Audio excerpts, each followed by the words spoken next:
جاتكم اسطورة مزاين الجزيرة، جنبوا يا أهل الحلا يمين وشمالي، نورها اللي تستحق أعظم مسيرة، صفو العارضة لها قدر وجلالي، والأحضرت وسط المنصة الأميرة، لا تحدها على عرش الجمال،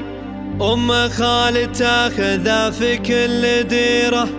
حاكم أهل الغيد ما فيها جدالي، حاكم أهل الغيد ما فيها جدالي.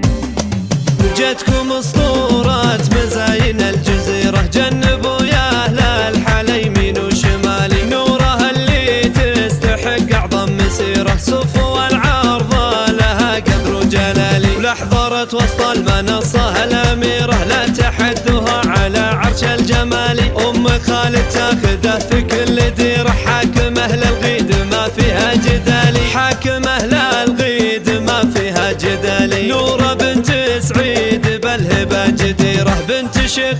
برقاب المجد عالي، أم خالد لا شموخ أعظم سفيرة، حيرت من زينها كل الليالي، والقمر والشمس والدنيا بحيرة، من جمال حضورها بنت المعالي، في ثناها جفت حروف الغزيرة، زادها الله بالخصال وبالدلالي، زادها الله بالخصال وبالدلالي، صعب توصفها المدايح لو كثيرة، ولو نلبسها من عقود الجزالي، غالية وغالاها ما نلقى نظيرة، الذهب قدامها ما عاد غالي، بنت عتيبة لابت العزة الشهيرة، فخرهم يتصدر عروش الأعالي، سيرة بالمجد فاقت كل سيرة، تنذكر بين العرب أول وتالي، تنذكر بين العرب أول وتالي. جتكم اسطورة مزاين الجزيرة، جنبوا يا أهل الحلا يمين وشمالي، نورها اللي تستحق أعظم مسيرة، صفو العارضة لها قدر وجلالي، ولحظرت وسط المنصة الأميرة، لا تحدها على عرش الجمال، أم خالد تاخذه في كل ديرة، حاكم أهل الغيد ما فيها جدالي، حاكم أهل الغيد ما فيها جدالي، نورة بنت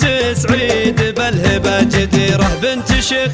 برقاب المجد عالي، أم خالد لا شموخ أعظم سفيرة، حيرت من زينها كل الليالي، والقمر والشمس والدنيا بحيرة، من جمال حضورها بنت المعالي، في ثناها جفت حروف الغزيرة، زادها الله بالخصال وبالدلالي، زادها الله بالخصال وبالدلالي، صعب توصفها المدايح لو كثيرة، ولو نلبسها من عقود الجزالي، غالية وغالاها ما نلقى نظيرة، الذهب قدامها ما عاد غالي، بنت عتيبة لابت العزة الشهيرة، فخرهم يتصدر عروش الأعالي، سيرة بالمجد فاقت كل سيرة، تنذكر بين العرب أول وتالي، تنذكر بين العرب أول وتالي.